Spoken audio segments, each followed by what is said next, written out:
কক্সবাজারে পাহাড় ধসে 4 শিশুসহ 6 জনের মৃত্যু হয়েছে। এদিকে অব্যাহত রয়েছে বৃষ্টি।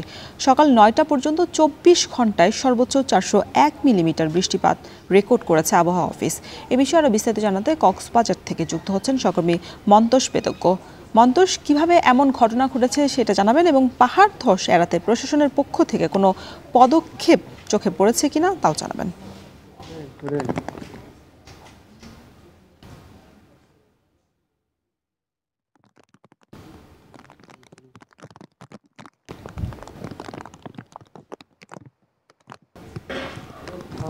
কক্সবাজারের যে কক্সবাজার শহরের দক্ষিণ দিককুল এলাকা এবং উখিয়ার রোহিঙ্গা ক্যাম্পে পাহাড় ধসের ঘটনায় 6 জনের মৃত্যু হয়েছে। এর মধ্যে শিশু রয়েছে 4 জন। এখনো যদি একটু পরিস্থিতিটা আসলে বলি, এই মুহূর্তেও ভারী বৃষ্টিপাত হচ্ছে।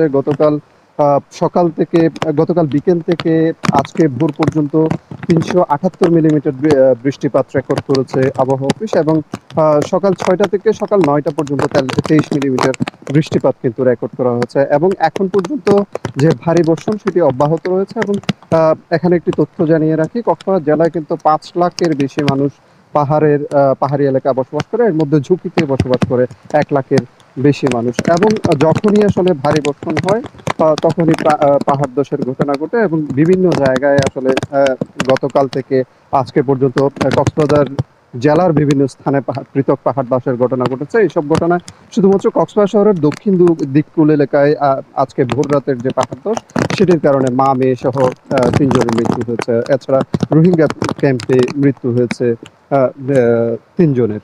এভাবে যখনই আসলে পাহাড় ধসের ঘটনা ঘটে তখনই এখানে পাহাড় ধসে প্রাণহানির ঘটনা ঘটে এবং জেলা প্রশাসনের পক্ষ থেকে ফায়ার সার্ভিসের পক্ষ থেকে তখনই কিন্তু আসলে তৎপরতা দেখা যায়। এবং আমরা দেখি যে যখনই পাহাড় ধসের ঘটনা ঘটে সেখান থেকে মাইকিং থেকে শুরু করে যে ঝুঁকিপূর্ণ বসতিগুলো রয়েছে সেখানে জেলা প্রশাসনের কর্মীরা গিয়ে কিন্তু লোকজনকে সরিয়ে আনার চেষ্টা করেন এবং এখন পর্যন্ত আজকেও একই ঘটনারই আসলে পুনরাবৃত্তি হয়েছে।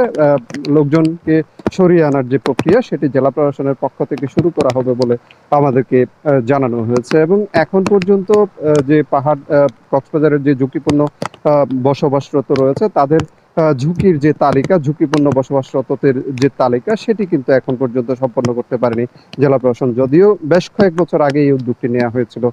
কক্সবাজার থেকে এই ছিল আমার কাছে সবশেষ। কক্সবাজারে পাহাড় ধসে নিহতের ঘটনার সবশেষ খবর জানাচ্ছিলেন সহকর্মী মন্তোষ বেদজ্ঞ।